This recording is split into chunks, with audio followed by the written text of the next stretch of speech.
So,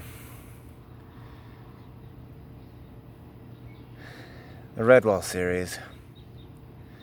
I was first introduced to Redwall when the cartoon was available on PBS. My younger brother and sister really enjoyed watching it. Me, I just kind of backed off because for whatever reason, I don't know, I was like 10, around 10 at the time, and I just kind of thought, oh yeah, that's one of those kids shows. Yeah, that's of no interest. But, I don't know initially what caused me to kind of change gears a little bit, but eventually I decided to kind of start watching it, probably out of boredom. And when I actually started watching it, I thought this is pretty good. This is actually good.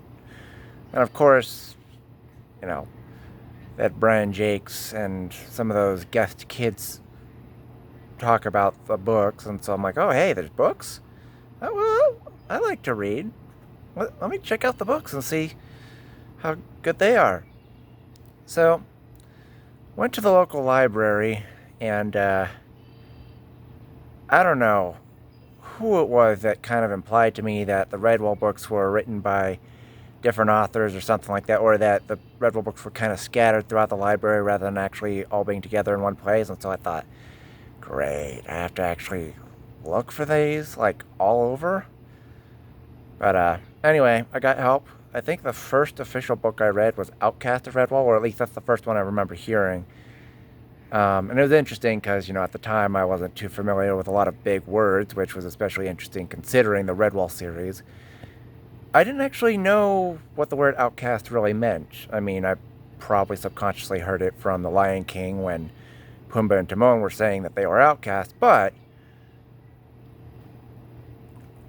I don't know. I just kind of had this weird mental image in my head of a big, towering shadow coming over the abbey, and so it was weird. I don't remember what the actual first book I checked out was, but I think Outcast Redwall was definitely among the first that I did end up checking out. And I remember really loving.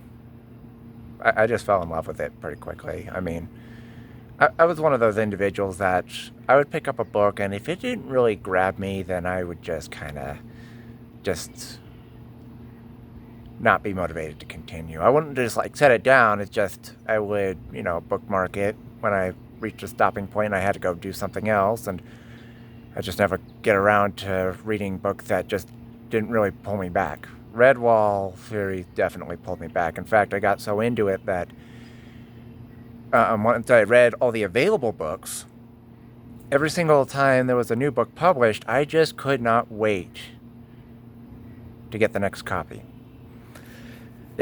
That was always a pain, waiting 1 year between each publication, and then of course the library had to actually get or order their copies of the books, so too big of a wait. A couple really big things stand out to me about Redwall is the vivid imagery. I'm a visual person, and as big a nerd as I get into things, if a concept doesn't have good visualization, I'm not going to get it. Like, when I first came across books that would talk about atoms, for example, they would talk about, oh yeah, you've got neutrons, protons, electrons. Didn't mean a thing to me.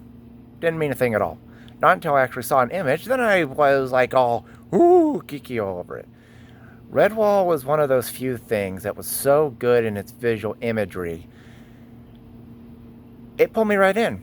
Like the little pictures I had of the chapter heading certainly helped, and that I had seen the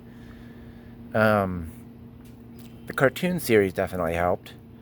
But I'm someone who suffers from facial blindness. If you give me a book with just human characters and I haven't seen like a good visual representation of these specific characters, I'm not going to get it.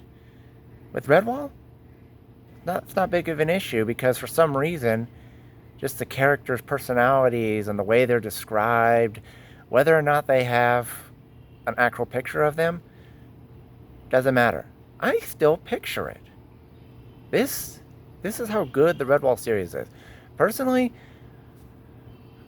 I have mixed feelings about the education system, but I think Brian Jacques fully deserved that honorary PhD he got in language and letters. Like, he deserved that because the riddles, the description of how things looked, how things sounded, like, he's real good. Because one thing in writing you have to learn is using more than one of the senses. Now, most people generally go for maybe sounds and maybe how things look, but it's rare that people tap into the other senses. And contrary to popular opinion, there are not just five senses. Sense of balance, sense of proximity, sense of temperature is actually different from touch. That's actually something I didn't know. So there are a variety of senses that humans have access to. Brian Jacques is a master at using senses beyond just the five, the basic five that everyone knows about. I mean, he was reaching out to blind children, and that's one thing most authors don't get. Their audience is blind to their world. So, my favorite quote from Brian Jacques that perfectly captures how good he is, when necessary, paint the picture with words, or something along those lines. And he does that exceptionally. Because of the way he described things visually, like, there's such a richness to it, such a realness to it, that I see the world differently. I mean, not just because of some of the life lessons he includes, or some of the dialogues and discussions his character have on those various topics of life, but I chose to start this video outside. I'm in the grass, I'm underneath a couple trees, I'm looking up at the blue sky, got the sun shining over there, birds chirping in the background. Brian Jacques doesn't just create a beautiful world, or at least convey a beautiful world. I personally believe in my own special way that Redwall is real, and not just because of a book universe. But I digress. He makes this world, or at least he helps emphasize the beauty of this world. To give an example, I saw a video about a month ago on YouTube. Apparently, ancient cultures, even though they could see the sky, they could see the ocean, and even some of the Mediterranean Greeks or the ancient Egyptians used blue dyes, they had no color, they had no concept of the word blue. Like, they have no equivalent of the word blue. Black, white, yes. Red, definitely. Green, yellow, those were all important colors to know for everyday living. As far as they were concerned, blue was basically a shade of black. So, that video basically goes on further to say that when a concept is actually put into words, people's minds tend to emphasize differences better. So, like, you know, if you're not familiar with the color blue, like, you just have no reason to know the color blue, you're not going to distinguish different shades of blue. Your brain's just not wired for it because it hasn't had the need to. It hasn't had the concept of it.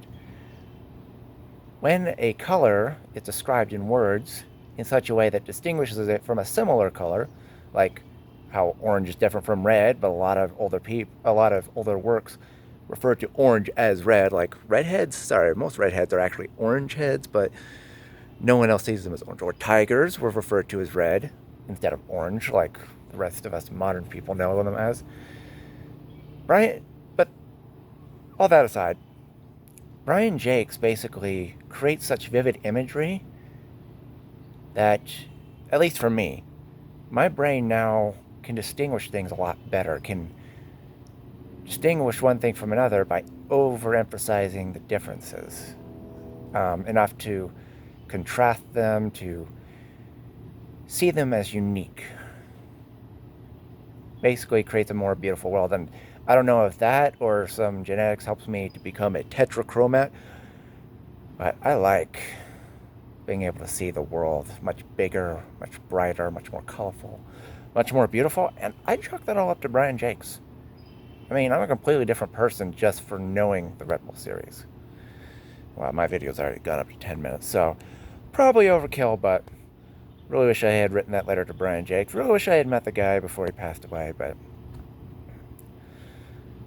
I'm just glad I've read his books.